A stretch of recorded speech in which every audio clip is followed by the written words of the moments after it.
Bien, doctores, estamos nuevamente listos para la segunda parte de la clase de hoy. Vamos a comenzar a compartir pantalla. Me confirman, por favor, que pueden ver la presentación.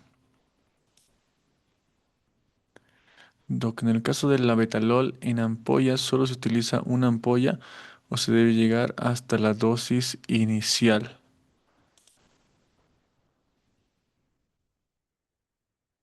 Labetalol. Labetalol.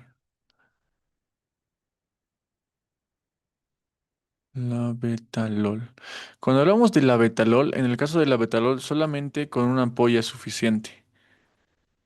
Y es por eso que también la principal indicación del mismo, pues va a ser emergencias hipertensivas, doctora Shayei Castro. Bien, doctores, me escuchan de forma correcta, ¿cierto? Vamos a continuar con la clase, doctores. Bien, ya vimos las primeras familias de fármacos, gracias a ti por la pregunta, Sharei. Antihipertensivos, vimos la letra A, la letra C, la letra B. Y ahora vamos a ver una de las también más importantes dentro de los fármacos antihipertensivos, que son la letra D de diuréticos. Acá, cuando hablemos de los diuréticos, vamos a encontrar a los diuréticos tiacídicos, a los diuréticos de asa y a los diuréticos ahorradores de potasio. Bien. Entonces, primeramente, comencemos entendiendo lo que les dije en la anterior clase, que cuando hablamos de un diurético, ¿a qué nos referimos? Nos referimos a que el medicamento se va a encargar de estimular justamente lo que dice su nombre, la diuresis, las micciones en el paciente. ¿A fin de qué? A fin de liberar la mayor cantidad de volumen sanguíneo que se pueda, liberar y eliminar la mayor cantidad de sodio y agua y por ende bajar la presión arterial en el paciente. Entonces, cuando hablamos de diuréticos, ¿de quién tenemos que hablar? Principalmente de los riñones y principalmente de la unidad fundamental funcional de los riñones, que es la nefrona que estamos viendo acá. Bien, entonces, para recordar la parte anatómica, sabemos que la nefrona está compuesta por un glomérulo, que es justamente donde llega la sangre a partir de la arteriola aferente. Posteriormente acá llega y ocurre la filtración. Tenemos acá la cápsula de Bowman, que es la membrana que tiene que atravesar justamente la sangre que llega a este nivel. Ya dijimos que lo que no importa generalmente se elimina como proteínas, como productos de desecho, metabolitos inactivos y demás. Y lo que es importante para el cuerpo, pues se va a quedar como las proteínas, como la glucosa, electrolitos, entre otros. Bien, ahora, una vez que atraviesan esos componentes que vamos a eliminar, pues ¿qué es lo que pasa? Que va a avanzar a partir del túbulo proximal el componente. Posteriormente va a llegar a partir del asa de Henle por la rama gruesa, por la rama delgada. Posteriormente va a ir a partir de la porción del túbulo distal y finalmente va a llegar al túbulo colector, donde finalmente saldrá a nivel de los uréteres en forma de orina propiamente dicha. Bien, ahora, puntos muy importantes son que dentro de todo este camino que tiene que recorrer directamente la orina antes de llegar a salir al nivel del túbulo colector, tenemos que saber que existen múltiples canales acá, múltiples canales que van a reabsorber muchas veces incluso la glucosa que tal vez ha pasado por este nivel, canales que se van a encargar de evitar o de aumentar la reabsorción de sodio para evitar perder el sodio a este nivel, reabsorber sodio y por ende reabsorber agua y demás. Y estos canales son realmente muy importantes y son justamente en esos canales donde van a actuar los diuréticos. Bien, entonces, ¿cómo se denomina un diurético? Diurético se denomina a toda sustancia que al ser ingerida provoca una eliminación del agua y electrolitos. Principalmente, ¿qué electrolito? Principalmente el sodio del organismo a través de la orina únicamente, lo que se conoce como diuresis. Bien.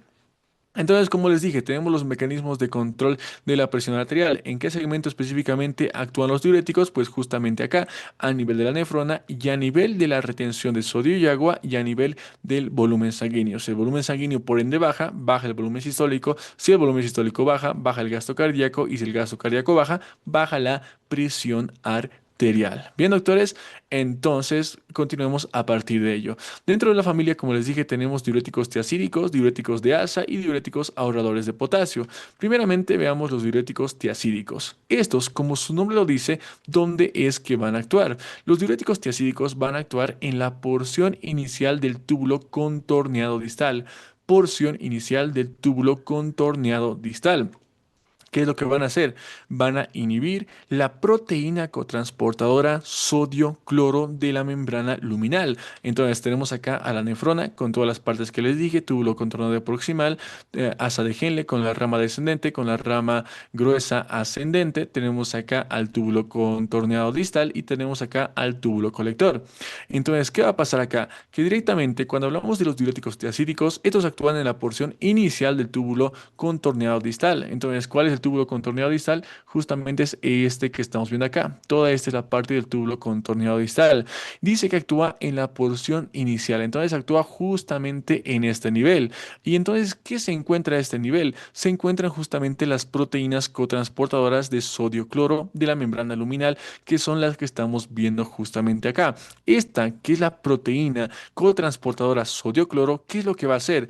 Como su nombre lo dice, se va a encargar de reabsorber el sodio y también el cloro al interior de la célula y posteriormente evitar que se elimine. Ahora, ¿qué pasa? Que las tiacidas lo que van a hacer es que van a llegar acá y van a bloquear a esta proteína. Y al bloquear a esta proteína, pues van a evitar que se reabsorba el sodio y el cloro. Y si este sodio y cloro no se reabsorbe directamente, se elimina y por ende, por todo el mecanismo que ya explicamos, pues la presión pasa a disminuirse y pasar de estar elevada a estar en parámetros normales. Bien, ahora, ¿cuáles son los fármacos que vamos a encontrar acá? Acá vamos a encontrar a la hidroclorotiazida, a la clorotiazida y a la clortalidona. Ahora, otro punto importante. Recuerdan que les dije que teníamos cuatro grandes familias que son los fármacos de primera elección cuando hablamos de la hipertensión arterial y su manejo. Pues teníamos acá a los IECA, tenemos a los ARA2, a los calcio antagonistas y esta es la última gran familia, los diuréticos. Los diuréticos. Ahora, solamente la literatura lo toma como diuréticos, pero principalmente ¿qué diuréticos son? Son los diuréticos tiacídicos. ¿Y cuál es el principal representante de acá? Pues va a ser la hidroclorotiazida. La hidroclorotiazida. Generalmente es de primera línea y se tiene que utilizar siempre bien. Ahora, entendiendo esto, ¿cuáles son las dosis de cada medicamento? Primero, la hidroclorotiazida se puede administrar en dosis iniciales de 12,5 a dosis máximas de 50 miligramos con una frecuencia de 1 a 2 veces por día. Tiene una vida media de 3 horas y la presentación de la que viene va a ser en tabletas de 12,5, 25 y de 50 miligramos. Acá, por ejemplo, vemos la de 25 miligramos. Por otra parte, la clortalidona se puede administrar en dosis iniciales de 25 miligramos, dosis máximas de 50 miligramos, con una frecuencia de 1 vez por día y la vida media es de 40 a 90 horas y la presentación en la que viene va a ser en tabletas de 25 y 50 miligramos. Ahora, cuando están indicados, como les dije, en hipertensión arterial, son de primera línea, principalmente la hidroclorotiazida. También están indicados en una insuficiencia cardíaca leve, en una nefrolitiasis debida a hipercalciuria idiopática y también en el caso de una diabetes insípida nefrogénica. Bien. ¿Cuándo está contraindicado? Está contraindicado en pacientes con cirrosis hepática. ¿Por qué? Porque si recordamos el ADME, liberación, absorción, distribución, metabolismo y eliminación, estos medicamentos se metabolizan en su mayor parte a nivel del hígado. Y muchas veces si tenemos un paciente con esteatosis hepática o tal vez con una cirrosis hepática todavía compensada, incluso podemos llegar a agravar mucho más la patología. Entonces no está indicado en pacientes con daño a nivel hepático. De igual forma, no está indicado en una insuficiencia renal limítrofe como la cardíaca y también en una patología cardíaca que sea bastante severa. Más que nada, como les dije, en una insuficiencia cardíaca leve sí se puede utilizar.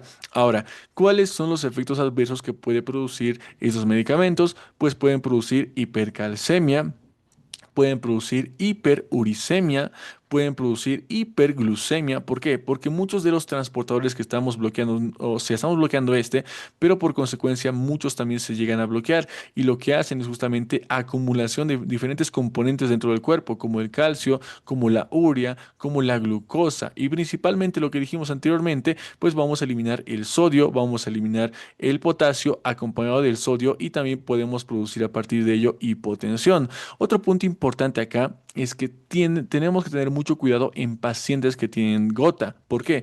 Porque estos están caracterizados por tener depósitos de cristales de ácido úrico y demás dentro de su cuerpo. Y con estos medicamentos podemos generar una hiperuricemia, por ende agravar la patología del paciente. Bien, entonces, como les dije, lo más importante son diuréticos de primera línea, principalmente la hidroclorotiazida para hipertensión arterial e insuficiencia cardíaca leve, que lo que hacen, evitan que el sodio y el cloro se reabsorban. Bien. Ahora, vamos a ver la siguiente familia dentro de los diuréticos y son los diuréticos de asa. Acá también tenemos un lugar de acción diferente y un mecanismo de acción diferente. Entonces, ¿dónde van a actuar estos? Van a actuar, como su nombre lo dice, a nivel de la porción gruesa de la rama ascendente del asa de Henle.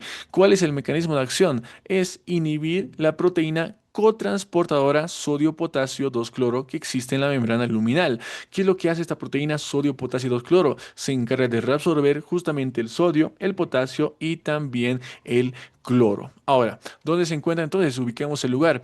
Porción gruesa de la rama ascendente de Henle. Entonces tenemos acá a la rama descendente y tenemos acá a la rama ascendente de Henle. ¿Dónde se encuentra la porción gruesa? Justamente acá, miren, la porción delgada y acá se encuentra la porción gruesa de la rama ascendente de Henle, la porción gruesa. Y justamente es donde va a encontrarse y van a actuar los diuréticos de asa. ¿Qué es lo que van a hacer? Van a bloquear a esta proteína cotransportadora sodio-potasio 2-cloro. Esta proteína, ¿qué es lo que va a hacer? Como les dije, se va a encargar de reabsorber el sodio, el potasio y también el cloro. Por ende, si nosotros a partir de los diuréticos de asa bloqueamos a esta proteína, pues vamos a evitar que se reabsorba y por ende vamos a eliminar principalmente sodio, potasio y cloro. Lo más importante, el sodio. ¿Por qué? Porque también va a eliminar agua y va a eliminar a partir de ello el volumen intravascular en el cuerpo, el volumen sistólico, gasto cardíaco y por ende la presión arterial y de acuerdo a ello pasamos de tener una presión elevada a tener una presión en parámetros normales. Bien. ¿Cuáles son los fármacos que forman parte de esta familia? Pues van a ser la furosemida, la bumetanida, la toracemida y el ácido etacrínico. Entonces tenemos acá los principales representantes de acá van a ser principalmente la furosemida, que generalmente la van a utilizar, y la bumetanida. La furosemida se puede administrar en dosis iniciales de 20 miligramos, dosis máximas de 40 miligramos, con una frecuencia de 1 a 2 veces por día. La vida media va a ser de 1 hora y la presentación en la que viene va a ser en cápsulas de 40 miligramos. Generalmente cuando llega un paciente, por ejemplo, bastante edematizado, la furosemida se utiliza bastante en 40 miligramos en cápsulas, pero también se puede utilizar en 20 miligramos en ampollas. Y esto va justamente con la pregunta del anterior que dijo la doctora. Acá, por ejemplo, 20 miligramos sería más que suficiente, obviamente 1 o 2 veces, pero en la primera ya haría bastante efecto en el paciente para disminuir el edema que vaya a tener. Bien. Ahora, otro fármaco es la bumetanida. Esta bumetanida se puede administrar en dosis iniciales de 0,5 a dosis máximas de 2 miligramos. La frecuencia en la que viene es de 1 a 2 veces por día, la vida media es de 1 hora y viene en cápsulas de 0,5 y 1 miligramo. Aún así, no es tan utilizada como la furosemida. Entonces, ¿cuándo está indicado utilizar esos medicamentos? Está indicado en una hipertensión arterial severa. Pacientes con hipertensión que incluso presentan edema, va a hacer que la presión baje bastante rápido justamente por este bloqueo a nivel de esta proteína cotransportadora. De igual forma, en una insuficiencia cardíaca. ¿Por qué? Porque si recordamos la insuficiencia cardíaca y recordamos los criterios de Framingham, por ejemplo, esta insuficiencia cardíaca está caracterizada principalmente por presentar, por ejemplo, edema a nivel de miembros inferiores, edema pulmonar y principalmente acúmulo de líquido dentro del cuerpo. ¿Y para qué nos sirve esto? Para evitar y eliminar este líquido en exceso. Por otra parte, también está indicado en pacientes con edema periférico y edema pulmonar, justamente van de la mano. En pacientes con hipercalcemia aguda también está indicado. Y en pacientes con sobredosis de aniones, justamente si queremos eliminar esos aniones en exceso que se encuentran dentro del cuerpo. Bien. Ahora, ¿cuándo está contraindicado? De igual forma está contraindicado en pacientes con cirrosis hepática. ¿Por qué? Justamente por el metabolismo. La furosemida y la bumetanida y estos medicamentos como la toracemida y el ácido etaclínico se van a metabolizar bastante a este nivel. Y al utilizar mucho los grupos enzimáticos a nivel del hígado, pues pueden llegar a provocar un aumento de la patología que ya tenga el paciente. También una insuficiencia renal terminal. ¿Esto por qué? Porque los medicamentos se van a eliminar principalmente a partir de los riñones y en una insuficiencia insuficiencia cardíaca también está contraindicado. Una insuficiencia cardíaca que realmente se encuentre bastante severa, pues ya no va a hacer mucho efecto la furosemida y tenemos que hacer otro tipo de tratamiento. Bien, ahora, ¿cuáles son los efectos adversos? Los efectos adversos van a ser la ototoxicidad, la hipovolemia, la pérdida de potasio, la hiperuricemia, la hipomagnesemia, la hiponatremia e incluso puede ocurrir una alcalosis metabólica. Y esta alcalosis metabólica es muy importante porque es que va a ocurrir. Miren, cuando tenemos, por ejemplo, pérdida masiva de potasio a partir de la utilización de esos medicamentos, ¿qué es lo que va a ocurrir? Que si hay pérdida de potasio, va a haber un aumento de los hidrogeniones. Si hay un aumento de los hidrogeniones, también por ende el pH se va a ver alterado. Y al estar el pH alterado, esta alteración y elevación del pH puede provocar una alcalosis. ¿Y de qué tipo va a ser? Va a ser una alcalosis metabólica o una alcalosis respiratoria, pues va a ser una alcalosis metabólica. ¿Por qué? Porque estamos hablando de un daño a nivel principalmente de los riñones por la utilización de estos medicamentos a este nivel. Bien. Entonces, estos son los diuréticos de ACE. El más reconocido y el que más se usa, la furosemida. ¿Principalmente para qué? Principalmente para pacientes con hipertensión arterial severa y que requieran que se baje bastante rápido el edema y se elimine el excedente de líquido dentro del cuerpo. Y por último tenemos a los diuréticos ahorradores de potasio, doctores. Dentro de esos diuréticos tenemos dos grandes familias que van a ser los antagonistas de la aldosterona y los inhibidores del transporte epitelial de sodio. Entonces, ¿dónde van a actuar? Estos van a actuar en el último segmento del túbulo distal y primero del túbulo colector. Entonces, busquemos. Tenemos acá nuevamente a la nefrona, tenemos al túbulo proximal, tenemos a la asa de Henle, tenemos al túbulo distal y tenemos al túbulo colector. Dice que actúa en el último segmento del túbulo distal, que sería justamente por acá, y en el primero del túbulo colector. Así que sería justamente acá donde va a actuar los diuréticos ahorradores de potasio. Ahora, los mecanismos de acuerdo a las familias van a ser diferentes. Entonces, ¿qué va a pasar? Que directamente la aldosterona, como lo que sabemos nosotros, se va a encargar de principalmente generar reabsorción de sodio y agua y por ende también vasoconstricción. Por ende, ¿qué es lo que hacen los diuréticos? Estos lo que van a hacer es venir principalmente y van a bloquear a esta aldosterona, porque sí, tiene lógica, si bloqueamos a la aldosterona, no hay quien produzca esa reabsorción de sodio y agua, ni tampoco quien eleve la presión a partir de su otro mecanismo. Y entonces, ¿cuál es el principal representante de los antagonistas de la aldosterona? Pues es la espironolactona. Espironolactona. Bien, ahora, por otra parte, también tenemos a los inhibidores del transporte epitelial de sodio. ¿Estos qué van a hacer? Estos van a actuar específicamente acá a nivel del transportador justamente de sodio, al que se encarga de reabsorber justamente este sodio. Es decir, van a bloquear a esta aldosterona, pero de forma indirecta, bloqueando a su receptor que permitía posteriormente el ingreso de sodio al interior y por ende su reabsorción. ¿Cuál es el principal representante de los inhibidores del transporte epitelial de sodio, doctores? Pues va a ser la amilorida. Bien, entonces, aparte de la espironolactona dentro de los antagonistas de la aldosterona, también vamos a encontrar a la eplerenona. Y cuando hablamos de los inhibidores del transporte epitelial de sodio, encontramos acá a la amilorida y encontramos al triamtereno. Bien, ahora veamos cuáles son las dosis, la vida media y la presentación de estos medicamentos. Primero, de acá, el principal representante va a ser la espironolactona, como les dije. Ahora, ¿cuáles son las dosis iniciales? Las dosis iniciales van a ser de 25 miligramos, dosis máximas de 100 miligramos, con una frecuencia de 1 a 4 veces por día, tiene una vida media mayor a 15 horas y la presentación en la que viene va a ser en tabletas de 25, 50 y 100 miligramos. Por otra parte, si hablamos de los inhibidores del transporte epitelial de sodio, acá encontramos como principal representante a la amilorida. Este se puede administrar en dosis iniciales de 5 miligramos, dosis máximas de 20 miligramos, con una frecuencia de una vez por día, tiene una vida media de 6 a 9 horas y vienen tabletas de 2,5, 5, 25 y 50 miligramos. Generalmente este es un medicamento, por ejemplo, que se utiliza en combinación, como por ejemplo vemos acá en la presentación. Miren, amilorida clorhidrato juntamente con la hidroclorotiazida. Generalmente se utiliza en combinación. De acá una que sí van a utilizar, pues va a ser la espironolactona. espironolactona. Bien, ¿cuándo están indicados estos medicamentos? La espironolactona está indicado en casos de aldosteronismo por cualquier causa. ¿Por qué? Porque si tenemos una paciente o un paciente que tiene hiperaldosteronismo, pues es lógico que vamos a utilizar un antagonista de la aldosterona para evitar este exceso de aldosteronismo dentro del cuerpo, porque si tenemos mucha aldosterona, pues la presión seguramente podría estar por los cielos. Bien.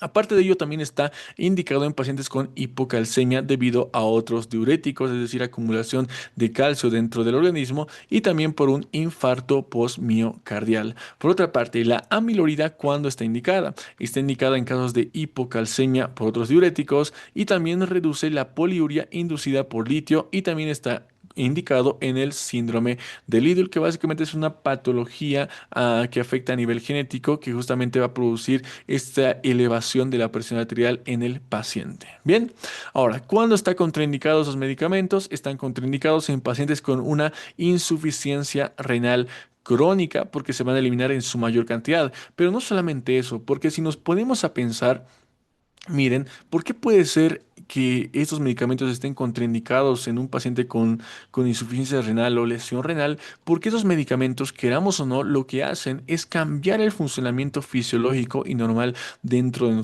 nuestro cuerpo, es decir, hace que la nefrona actúe de una forma que no lo hacía antes. Y tal vez cuando utilizamos el medicamento por mucho tiempo, podemos incluso afectar su funcionamiento y de esta forma podemos dañar mucho más todavía el riñón. Por eso en pacientes con insuficiencia renal crónica no se debe utilizar.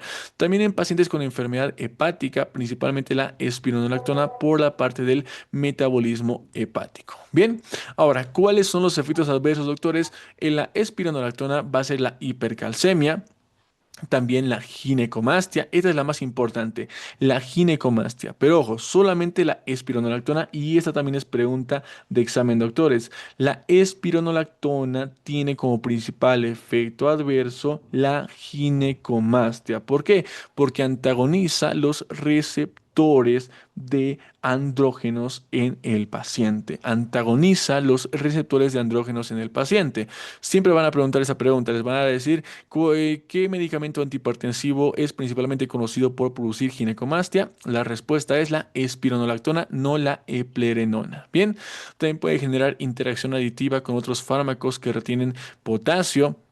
Y en el caso de la amilorida puede producir acidosis metabólica, puede producir hipercalcemia y también puede producir hiperpotasemia. Y justamente a partir de esta hiperpotasemia pues va a ocurrir la disregulación a nivel de los hidrogeniones dentro del cuerpo del paciente y por ende la elevación del pH. Y si el pH se eleva, como sabemos, pues la causa va a ser principalmente metabólica por los riñones y a partir de ahí puede ocurrir también esta acidosis metabólica con un pH disminuido, perdón. Bien.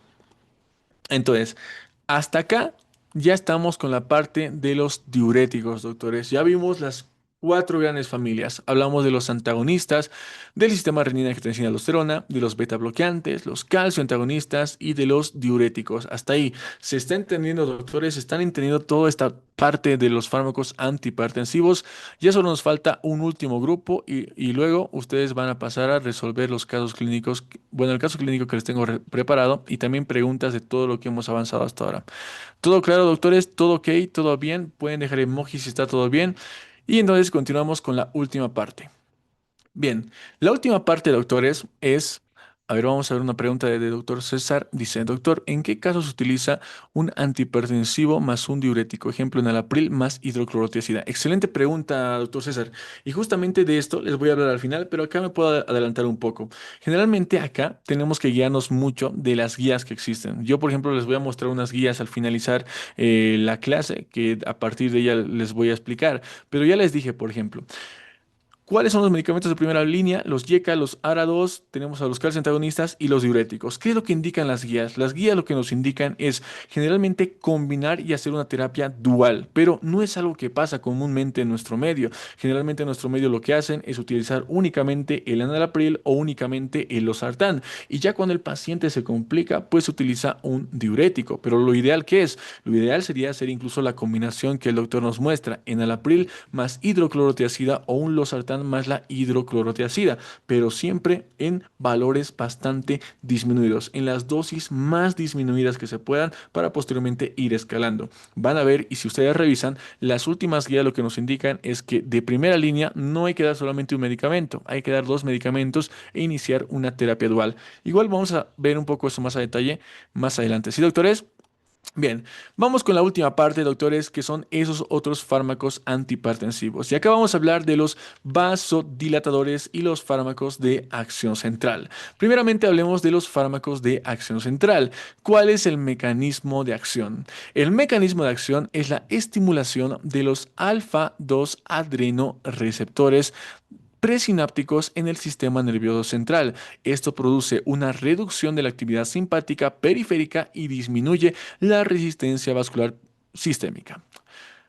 Está muy complicado este mecanismo, pero ahora lo vamos a entender de forma bastante sencilla. Miren, entonces, acá se encuentran los alfa-2 adrenoreceptores, los que justamente les dije que habían y que también existían. Recuerdan que teníamos los alfa-1 que se encontraban en los vasos sanguíneos, pues los alfa-2 vamos a ver dónde se encuentran. Se encuentran principalmente en las terminaciones nerviosas postganglionares a nivel presináptico. Pero ¿qué es lo que hacen? Estos se encargan de inhibir la liberación de neurotransmisores como quiénes, como la adrenalina o como la noradrenalina, principalmente la noradrenalina. ¿Por qué es importante la noradrenalina? Porque esta lo que va a hacer es encargarse de actuar a nivel del sistema nervioso central, a nivel del músculo cardíaco, principalmente a nivel del nodo auriculoventricular, nodo sinusal y también a nivel de los vasos sanguíneos. ¿Qué es lo que va a producir la noradrenalina? Va a estimular y va a excitar el sistema nervioso central, va a aumentar la frecuencia cardíaca a partir del efecto ionotrópico positivo que posee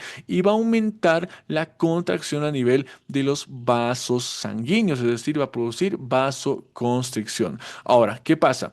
Que nosotros cuando utilizamos directamente fármacos que van a actuar a nivel central, lo que van a hacer es bloquear a estos alfa-2 adrenoreceptores y al bloquearlos, pues se va a bloquear justamente la función que se tenía a nivel de la noradrenalina.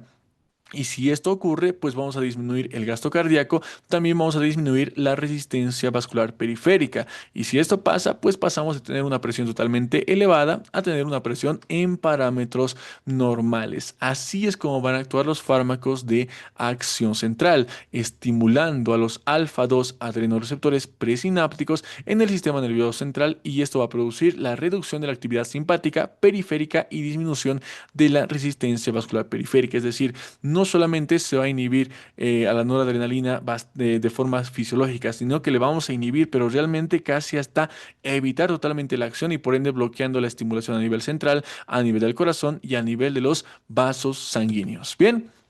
Ahora, ¿cuáles son los fármacos que vamos a encontrar acá? Vamos a encontrar al alfa-metildopa o metildopa y a la clonidina. Y acá justamente encontramos el otro fármaco que también se utiliza en pacientes gestantes, metildopa. Esta se puede utilizar en dosis iniciales de 250 miligramos, dosis máximas de 3 gramos con una frecuencia de 2 veces durante el día. Tiene una vida media de 3 a 4 horas y la presentación en la que viene va a ser en tabletas de 125, 250 y 500 miligramos. Bien, ahora, por otra parte, cuando hablamos de la clonidina, esta se puede administrar en dosis de 0,1 a 0,5 miligramos con una frecuencia de 1 a 3 veces por día. Tiene una vida media de 7 horas y la presentación en la que viene va a ser en 0,5, 0,2 y 0,3 miligramos. Bien.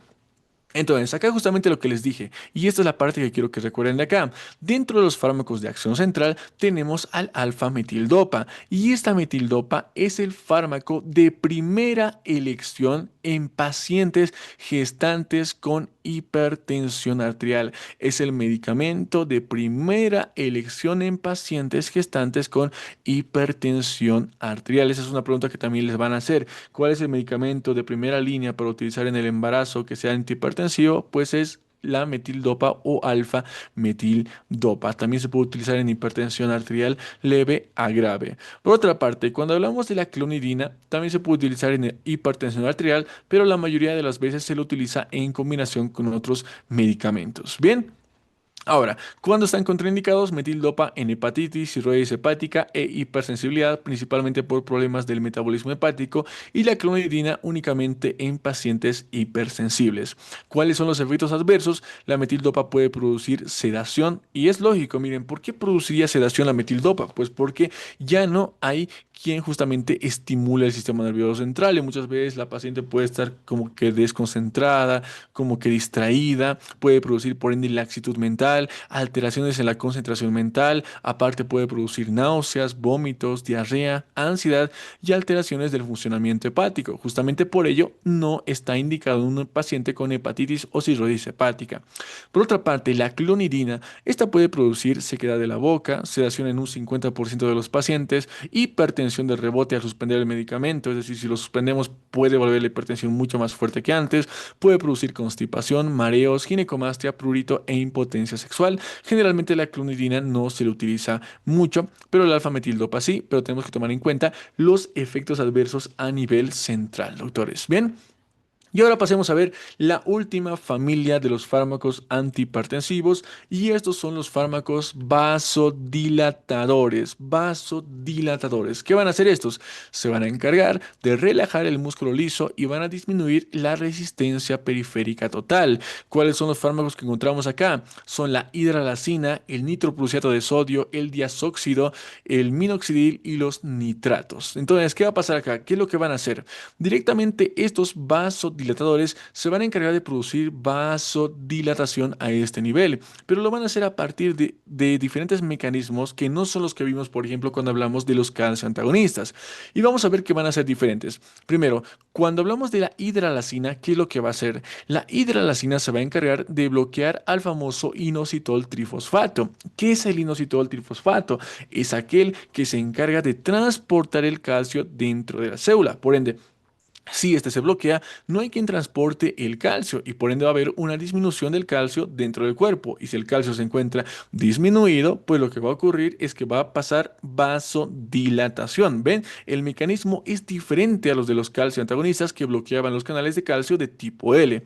Por otra parte, cuando hablamos directamente de los nitratos, como el nitroprusiato de sodio y demás, lo que van a hacer es que van a encargarse de estimular y aumentar el óxido nítrico. Y ahora, ¿qué es el óxido nítrico? El óxido nítrico es un potente vasodilatador. Entonces, de igual forma, ambos, tanto la hidralazina como los nitratos, van a lograr el mismo objetivo de producir la vasodilatación, pero obviamente a partir de diferentes caminos. Bien. Entonces, si se produce vasodilatación, ¿qué es lo que va a producir esto? Va a llegar a alterar directamente a nivel del corazón, por ende, también puede generar una disminución de la resistencia vascular periférica y si esto ocurre, pasamos de tener una presión totalmente elevada a tener una presión dentro de los parámetros normales. Ahora, ¿cuáles son las dosis? ¿Cuál es la frecuencia? ¿Cuál es la vida media presentación de estos medicamentos? Primeramente, la hidralazina se puede administrar en dosis iniciales de 5 miligramos cada 20 minutos cuando hablamos de crisis del embarazo. Y así es, este es el último medicamento que está indicado cuando hablamos de pacientes gestantes. Doctores, a ver, recordemos, ¿cuáles son los medicamentos, doctores, que están indicados en pacientes gestantes? Vimos cuatro en total. El El nifedipino, el filipino, labetalol, a- la alfa, metildopa y la hidralazina. Excelente, excelente, doctores, excelente. También voy a leer el chat. Pero es eso, nifedipino, labetalol, hidralazina y alfa metildopa. ¿Por qué no puedes realizar una combinación de ARA2 y un YECA? Ahora justamente vamos a hablar de eso, doctora Mayra. Excelente pregunta. Bien. Entonces, esos son los medicamentos que utilizamos cuando hablamos de una paciente gestante. Bien, hidralazina se puede administrar también en dosis iniciales de 40 hasta 200 miligramos cuando hablamos de ampolletas de tabletas. Generalmente vienen de 10, 50 y 100 miligramos. Ahora, por otra parte, el nitroprusiato se puede administrar en 0,25 microgramos por kilogramo minuto hasta 8 microgramos por kilogramo minuto. La frecuencia va a ser en minutos y tiene que ser monitorizado esto. La vida media es de 3 a 4 minutos y la presentación en la que viene va a ser en cajas, va a venir en frascos y va a venir en ampolletas. Es un medicamento que se utiliza principalmente en emergencias o hipertensión realmente bastante grave como una crisis hipertensiva o emergencias hipertensivas. Entonces, la hidralazina cuando es indicada en hipertensión arterial asociado con otros fármacos, hipertensión arterial grave, crisis hipertensiva en el embarazo, el nitroprusiato está indicado en crisis hipertensiva, principalmente emergencias hipertensivas, actúa realmente de inmediato a partir de esa vasodilatación. Y por último tenemos acá también un punto aparte que es el minoxidil, que también es bastante conocido actualmente, que se utiliza en la pérdida de cabello. ¿Cómo es que genera esto? ¿Y cómo es que ayuda mucho a que se recupere el cuero cabelludo? Pues directamente estimula la vasodilatación a nivel del cuero cabelludo y por ende la irrigación a nivel de los folículos pilosos, permitiendo que no se pierda y un mayor favorecimiento al crecimiento del cabello. Bien, ahora, ¿cuáles son las contraindicaciones? Hidralazina, pacientes con hipersensibilidad, cardiopatía isquémica, el nitroprusiato, insuficiencia renal severa, embarazo y también hipersensibilidad. Como les dije, únicamente la hidralazina en el embarazo, principalmente en qué? En crisis hipertensivas del embarazo. Ahora, ¿cuáles son los efectos adversos? La hidralazina puede producir taquicardia, ya explicamos por qué a partir de la vasodilatación puede producir retención de sodio y agua, cefalea, anorexia, diaforesis, cansancio, enrojecimiento y erupciones. También puede generar un lupus eritematoso sistémico reversible. Ahora, lo más importante acá, miren, tenemos que pueden producir retención de sodio y agua. Esta retención de sodio y agua se da porque según muchas bibliografías, y ustedes las van a leer y van a encontrar, que también se las mandé, justamente nos muestra que cuando hablamos de directamente la hidralazina, lo que hacen es que también pueden llegar a activar en gran medida el sistema renina-angiotensina-aldosterona y a partir de ello justamente llegar a producir aldosterona que produzca esta retención de sodio y agua. Así es como se explica esa parte. Por otra parte, cuando hablamos del nitroprusiato, este puede producir hipotensión excesiva, taquicardia, náuseas, vómitos, sudación y también intoxicación por metabolitos. Bien.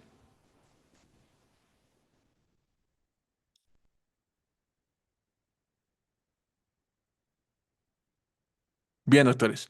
Hasta acá. Estamos con A, B, C, D y E, doctores. Hasta acá. Llegamos a las cinco familias, doctores, de los fármacos antihipertensivos. Los puntos que más tienen que rescatar ustedes de acá, ¿cuáles son? Son, y esa es pregunta para ustedes, doctores, ¿cuáles son los medicamentos de primera línea cuando hablamos de hipertensión arterial? Les dije que eran cuatro grandes familias.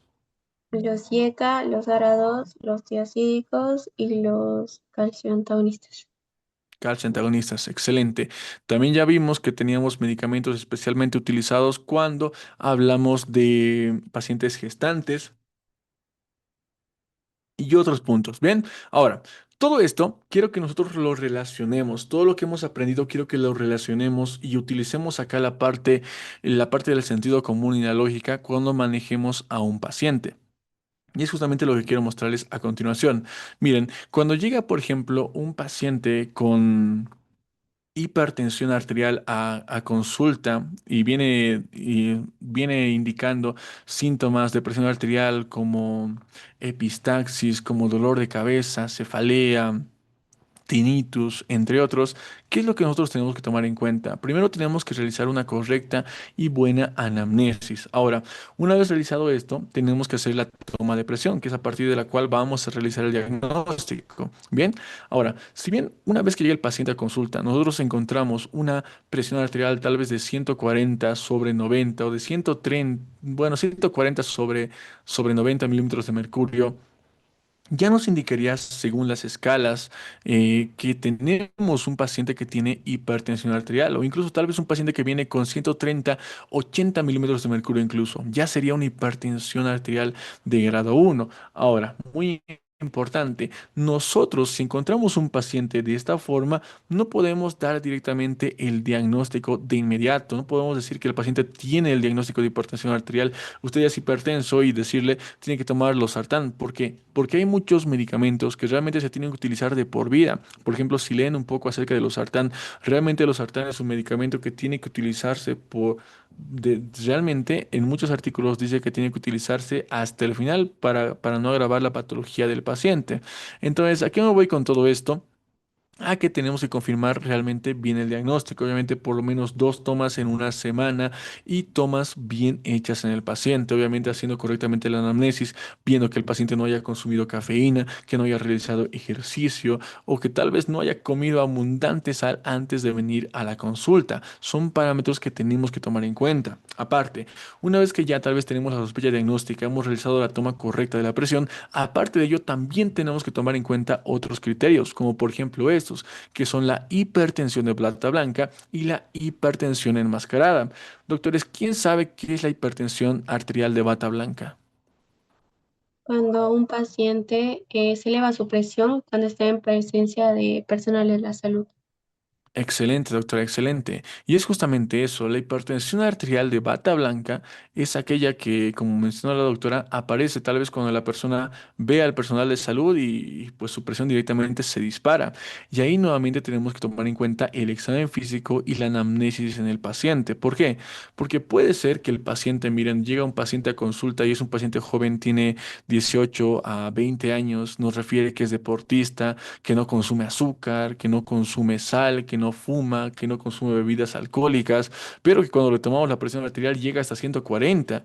Y realmente no es porque el paciente sea hipertenso, es porque tal vez se ha puesto nervioso y su sistema nervioso autónomo realmente se ha encargado de aumentar la frecuencia cardíaca y elevarla, y lo que conocemos como hipertensión arterial de bata blanca. Pero ahora, también tenemos por otra parte el otro extremo, hipertensión enmascarada. Doctores, ¿quién sabe qué es la hipertensión enmascarada? Cuando un hipertenso maneja presiones normales al frente de cualquier personal de salud. Excelente, doctora. Y muchas veces podemos encontrar eso. Y nuevamente tienen que ver la parte clínica y el examen físico ahí. ¿Por qué? Porque puede ser que el paciente diga, o sea, le tomamos la presión y vemos que su presión se encuentra 110/70 incluso y digamos, wow, este paciente está bien, pero no. Realmente tenemos que evaluar al paciente. ¿Qué tal si viene un paciente que tiene obesidad grado 3 tal vez nos refiere que se alimenta abundantemente con carbohidratos, consume abundante sal, que consume bebidas alcohólicas 2 veces a la semana, fuma bastante, pues lo más probable es que el paciente tenga alguna enfermedad metabólica crónica. Y en ese momento, por más que nos dé la presión arterial de 120 o 110/70, pues no tenemos que estar tranquilos y tenemos que realmente saber tomar una decisión al respecto. Y es por eso que también existen métodos para diagnosticar la presión arterial, como lo son el MAPA o el AMPA, que son la monitorización ambulatoria de la presión arterial o el automonitoreo de la presión arterial, donde directamente le enseñamos a un familiar a tomar la presión arterial cada día en la mañana y en la noche, y registrarlo en un cuaderno o directamente instalarle un dispositivo electrónico que nos dé posteriormente, cuando venga el paciente a la consulta, los valores de presión arterial que ha tenido durante toda la semana en promedio. Y a partir de ahí ya podemos realizar un mejor diagnóstico. Ahora, una vez que encontramos que el paciente tiene ya hipertensión arterial de 130 o de 140, incluso en un principio, si es que vemos que el paciente está tranquilo, podemos iniciar un tratamiento que sea no farmacológico, que consiste en utilizar directamente medidas de cambios de higiene dietéticos en el paciente, decirle que evite en lo más que pueda el alcohol, el consumo de sal, el tabaco y lo más importante, que si es obeso, que tiene sobrepeso, que comience a bajar de peso, porque hay muchos estudios que incluso indican que por cada kilo de peso que se baja 1 milímetro de mercurio. Y eso es bastante bueno para el paciente antes de encasillarlo y antes de decirle, bueno, toma este medicamento y vas a estar bien. Obviamente el paciente va a estar agradecido, pero tal vez no le hemos explicado la otra parte, que tal vez sin el medicamento podía empezar a mejorar esa presión arterial y tal vez condenamos al paciente a que esté siempre con la pastilla y con el tratamiento. Ahora, esto suena muy bonito cuando lo explico de esta forma, pero también hay casos en los que no va a ser posible hacer eso, porque van a tener una paciente que se encuentra con sobrepeso y que va a ser difícil y va a ser muy complicado y doloroso incluso para ella realizar ejercicio, hacer caminatas, y porque en la práctica, en la teoría suena bastante bien, pero muchas veces puede ser imposible. Y entonces, para ese tipo de casos, sí está utilizado, pues está indicado el tratamiento farmacológico. Y justamente es lo que quiero mostrarles. El tratamiento farmacológico, ¿cómo se logra? ¿Cómo se logra a partir de todos los medicamentos que estuvimos viendo durante esta clase y la clase de ayer? Pues se logra de la siguiente manera. Miren. Por lo siguiente, tenemos que guiarnos de diferentes guías. Esta es la última guía que ha salido que nos muestra esto. Miren, nos muestra que los medicamentos de primera línea para el tratamiento, ¿cuáles son? Los que les dije, yecas, ARA2, calcio antagonistas y diuréticos. Principalmente, ¿qué diuréticos? Principalmente los diuréticos tiacídicos. Y miren, acá nos muestra que tenemos que utilizar en primera línea un tratamiento combinado doble, que puede ser un yeca más un calcio antagonista, un yeca más un diurético, un ARA2 más un calcio antagonista o un ARA2 más un diurético. Y muy importante, miren esta parte. Dice yeca o ARA2, yeca o ARA2. Y esto le sumamos calcio antagonista o un diurético. No nos indica nunca que miren que mezclemos un yeca más un ARA2. Y acá justamente viene la pregunta de la autora que decía por qué no se puede mezclar directamente el yeca con el ARA2. Y no se pueden mezclar, ¿por qué? Porque directamente al final van a cumplir básicamente la misma función y se han hecho muchos estudios que han utilizado los medicamentos de forma conjunta y no se ha visto nunca una mejoría en el paciente. Y eso también lo vamos a ver en el caso clínico que tengo preparado para ustedes. Bien, pero recuerden eso, nunca, pero nunca tenemos que combinar IECA con ARA2 porque básicamente no vamos a mejorar en nada la presión arterial del paciente. Bien. Entonces, como les dije, esto es lo que está indicado, pero generalmente lo que hacemos es iniciar o con un losartán o con un enalapril si el paciente está con hipertensión arterial. Ahora, lo que indican las guías es utilizar una terapia dual, YECA más calcio antagonista o YECA más ARA2, ¿bien? O ARA2 más calcio antagonista o ARA2 más diurético. Lo más importante es principalmente, como dice acá, iniciar a dosis iniciales o dosis bastante bajas, dosis iniciales o dosis bajas. Ahora, ¿qué pasa? Que después de seguir con ese tratamiento, el paciente sigue con la presión bastante elevada, no está funcionando el tratamiento. Entonces, ¿qué podemos hacer? Podemos utilizar el mismo esquema, pero ya aumentar las dosis, aumentar la dosis ya no a 25, sino llegar hasta 50 o incluso hasta 100 miligramos, aumentar las dosis completas de los medicamentos, justamente utilizando la misma combinación. Ahora, puede ser que aún así no funcione el tratamiento. Entonces, ¿qué tenemos que hacer? Pues podemos utilizar una terapia triple combinada. ¿En qué consiste? En utilizar un YECA o un ARA2 más un calcio antagonista. Y miren, aquí dice más un diurético, es decir, podemos combinar enalapril más un calcio antagonista más una hidroclorotiazida, por ejemplo, nifedipino, enalapril y hidroclorotiazida o un losartán, pero nunca combinar YECA más ARA2. De igual forma, iniciamos esto en dosis mínimas hasta completar las dosis máximas de todos los medicamentos. Y ahora, si esto aún así sigue sin funcionar, ¿qué es lo que vamos a hacer? Utilizamos el tratamiento combinado triple plus. ¿En qué consiste? En utilizar un YECA o un ARA2 más un calcio antagonista más un diurético más una espironolactona de 25 a 50 miligramos. Iniciamos con 25 y finalizamos con 50 miligramos. Y si aún así, después de hacer la terapia triple dual, realmente no vemos mejoría en el paciente, pues lo mejor va a ser derivarlo directamente a un cardiólogo que seguramente va a ver la situación. ¿Por qué? Porque vamos a ver, como siempre les digo, los pacientes generalmente vienen con varias enfermedades, múltiples enfermedades en conjunto que tenemos que saber manejar de forma diferente. Y ahí es justamente donde entran los beta bloqueantes, donde entran los otros diuréticos, donde entran esos otros medicamentos y demás. Pero nosotros ya sabemos cómo manejar la hipertensión arterial, ya sabemos qué medicamentos utilizar cuando tenemos una paciente gestante, ya sabemos qué medicamento utilizar cuando tenemos un paciente que tiene asma o alguna patología pulmonar y qué medicamento no utilizar porque podríamos agravar la patología y así sucesivamente para cada caso. Para emergencias hipertensivas, principalmente los nitratos, el abetalol va a estar indicado, entre otros. Bien, entonces hasta acá ya entendemos la parte de la farmacología, doctores, y ahora voy a ser yo el que les haga las preguntas que les he preparado. Son las 8, pero podemos alcanzar todavía las preguntas, doctores, ¿sí? Bien, entonces vamos a comenzar con las preguntas de fármacos antihipertensivos. Primera pregunta para ustedes, doctores. Es, ¿cuál es el principal mecanismo de acción de los diuréticos tiacídicos en la hipertensión arterial? A, bloqueo de canales de calcio, B, inhibición de la reabsorción de sodio en el túbulo distal o C, bloqueo de los receptores beta adrenérgicos. ¿Qué opinan, doctores? ¿Cuál es el principal mecanismo de acción de los diuréticos tiacídicos en la hipertensión B, arterial? Vamos a ver las preguntas. Doctor Marco, doctor Joel, Alison, Shayel, Shay, Patricia, Pau. Aníbal. B. inciso Inciso B, B. Y la respuesta correcta, doctores, es así.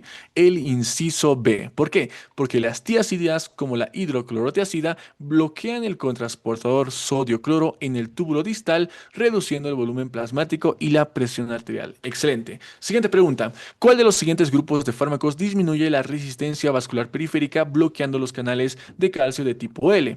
Beta bloqueadores, antagonistas de calcio o inhibidores de la renina. ¿Cuál es la respuesta correcta, autores? ¿Cuál actúa a nivel de los canales de calcio de tipo L?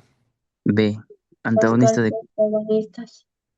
Y la respuesta correcta, autores, es el inciso B. Excelente. Estos fármacos, como el amlodipino o el verapamilo, inhiben los canales de calcio de tipo L del músculo liso vascular, provocando vasodilatación. Siguiente pregunta.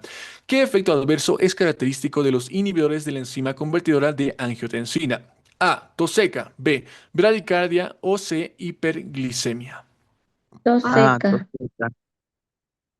Tos seca, todos dicen A, doctor César, doctora Nayeli, Milagros, bien. Y la respuesta correcta, doctores, es el inciso A, la tos seca. Los YECA como el enalapril o el captopril aumentan los niveles de pradicinina, lo que aumenta la tos seca como efecto adverso característico. Siguiente pregunta, ¿qué antihipertensivo está contraindicado durante el embarazo? A, metildopa, B, enalapril o C, hidralacina. ¿Cuál está contraindicado, doctores, durante B, el embarazo? El B, B, la... B, doctor César, Shayel, Joel, Liana, vamos a ver. La respuesta correcta es el inciso B. Excelente, doctores. Los YECA están contraindicados en el embarazo por riesgo de malformaciones fetales y daño renal. La metildopa y la hidralacina sí se pueden utilizar. Siguiente pregunta. ¿Cuál es el principal efecto adverso de los... No, ¿cuál es el principal efecto de los beta bloqueadores sobre el sistema cardiovascular? A. Aumento de la contractilidad cardíaca. B. Disminución de la frecuencia cardíaca y el gasto cardíaco. O inciso C, vasodilatación directa sobre el músculo liso. ¿Cuál es el principal efecto sobre los B, beta bloqueadores? B, B. B, B, B, B. Y vamos a ver la respuesta correcta, doctores, es el inciso B. Correcto. Los beta bloqueadores como el propranolol o el metoprolol reducen la frecuencia cardíaca y contractilidad del corazón, disminuyendo por ende la presión arterial. Siguiente pregunta. ¿Cuál de los siguientes fármacos actúa bloqueando los receptores de angiotensina 2? A. Losartán. B. Captopril. O C. Verapamilo. ¿Cuál, doctores? Ah, los sartán. A los Sartán, Nancy, Patricia, Milagros, Shay, Shayel, César, Nayeli dicen el inciso A y la respuesta correcta es el inciso A. Excelente. Es un antagonista de los receptores AT1 de la angiotensina 2, impidiendo la vasoconstricción y secreción de la aldosterona. Siguiente pregunta. ¿Qué diurético se utiliza con más frecuencia en casos de insuficiencia cardíaca o renal con hipertensión? A. Furosemida. B. Hidroclorotiazida o C. Espironolactona. ¿Qué diurético se utiliza con más frecuencia en casos de insuficiencia cardíaca o renal con hipertensión? Ahí dicen Lo A, que B, quieras. B, B, A o B. Están entre A o B, ¿no? A, y vamos a ver. La respuesta correcta es correcta, doctores. El inciso A, la furosemida. La furosemida es un diurético de asa potente usado cuando hay edema por insuficiencia cardíaca o renal y actúa en la rama ascendente del asa de Henle. Nunca olviden esa parte. Siguiente pregunta. ¿Qué efecto adverso puede causar la espironolactona por su acción antiandrogénica? A. Hipopotasemia. B. Ginecomastia o C. Taquicardia. B, ginecomastia. Ginecomastia. Patricia Milagros, bien, doctores. Y la respuesta correcta es el inciso B. Esta es pregunta de examen, doctores. Ginecomastia. La espironolactona antagoniza los receptores de andrógenos, lo que puede causar ginecomastia en los varones. Siguiente pregunta. ¿Cuál de los siguientes fármacos antihipertensivos es un vasodilatador de acción directa? A. Hidralazina. B. Propranolol. C. Losartán. A. Vamos a ver. Inciso A. Inciso todos dicen inciso A y la respuesta correcta, doctores, es el inciso A, exacto. Produce relajación directa en el músculo liso arterial, causando vasodilatación y disminución de la resistencia periférica. Y por último, la décima pregunta, ¿cuál es la acción principal de los antagonistas alfa 1 como la prazosina? A, aumentar la resistencia vascular periférica. B, disminuir la resistencia vascular periférica por vasodilatación o inciso C, disminuir la contractilidad miocárdica. B. Doctor dice inciso B, vamos a ver. B, doctor César B, Shayiel, Joel, B, Shay, bien, vamos. Y la respuesta correcta, doctores, es el inciso B. Excelente. Los bloqueadores alfa 1 como la prazosina inhiben la vasoconstricción mediada por los receptores alfa, reduciendo la presión arterial. Excelente, doctores. Un aplauso para todos ustedes. Muy bien y lo respondieron súper, pero súper rápido. Excelente. Bien. ¿Qué hora es? Vamos con lo último. Todavía tenemos el caso clínico y con esto sí acabamos, doctores. Vamos. Tenemos un caso clínico de un paciente masculino de 58 años de edad que acude a consulta por un control rutinario. Tiene antecedentes personales de hipertensión arterial diagnosticada hace 6 años, diabetes mellitus tipo 2 desde hace 8 años, dislipidemia, no fumador. El tratamiento actual es la hidroclorotiazida de 25 miligramos vía oral cada 24 horas y la metformina de 850 miligramos vía oral cada 12 horas.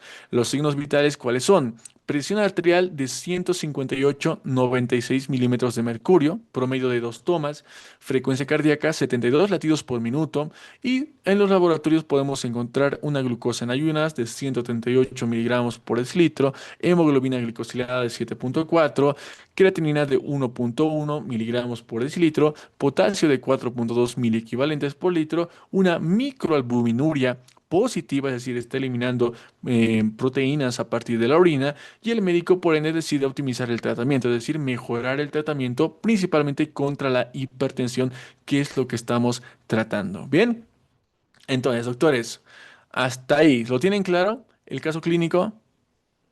Hipertensión arterial diagnosticada hace 6 años, diabetes mellitus tipo 2, dislipidemia, no fumador, hidroclorotiazida está utilizando y también la metformina. El paciente es masculino de 58 años de edad y tiene una presión arterial de 158 sobre 96 milímetros de mercurio. También una microalbuminuria positiva que realmente nos hace pensar un poco. Bien, entonces a partir de ello, doctores, ¿cuál es el diagnóstico actual del control tensional del paciente? Recuerden que tiene 158 en la sistólica. ¿Cuál sería el diagnóstico, doctores? Estaría con una hipertensión arterial grado 2. Excelente, doctora. El paciente presenta cifras de 158,96 milímetros de mercurio en múltiples tomas, por ende el diagnóstico pues es hipertensión arterial grado 2 no controlada porque estaba con tratamiento previo anteriormente. Bien, siguiente pregunta. ¿Qué grupo farmacológico es más indicado añadir en este paciente? ¿Ustedes qué fármaco le agregarían? Ya vieron que se encuentra con una hidroclorotiazida que es un diurético tiacídico. ¿Qué medicamento le agregarían para la presión arterial, doctores? Un IECA o ARA 2. Y Nara.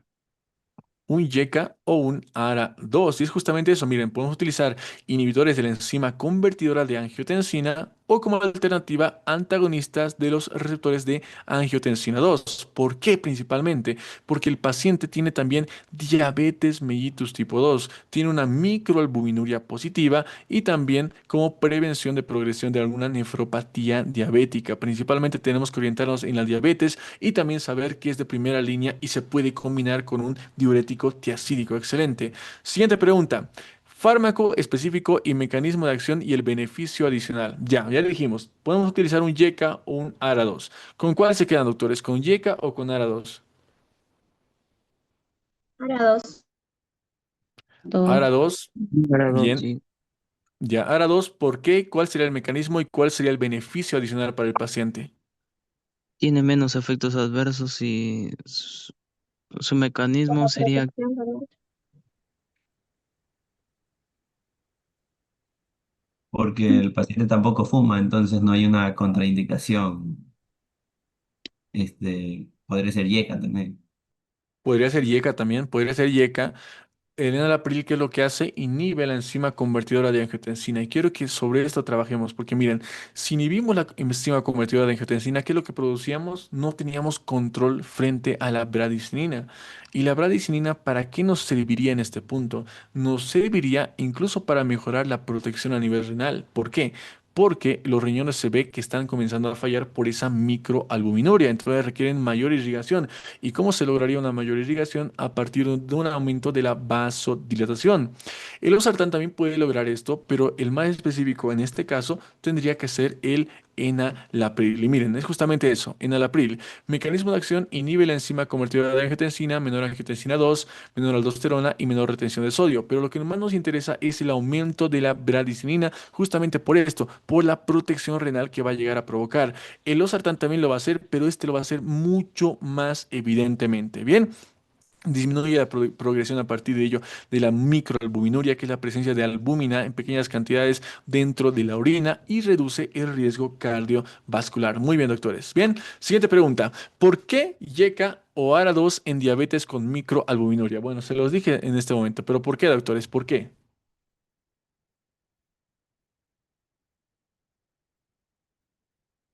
Por lo mismo que nos había mencionado, ¿no? La vasodilatación va a ayudar a mayor perfusión renal. por la bradicinina, profesor, que protege a la vía renal. Excelente, doctores. Es justamente por eso, porque va a disminuir la presión a nivel intraglomerular a partir de aumentar la irrigación sanguínea juntamente con la bradicinina. Va a reducir, por ende, la proteinuria, que no es normal que tenga el paciente proteinuria, y va a retardar a partir de ello la progresión de la nefropatía diabética. También, como tiene diabetes el paciente, pues va a ayudar bastante y tiene un efecto independiente del control tensional. Son fármacos nefroprotectores y es lo que más nos tiene que llamar la atención. Muy bien.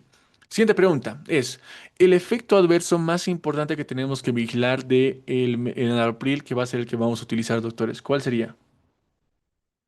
La tos seca. O seca. Tos seca, eso ya lo Mm, sabemos, ¿no?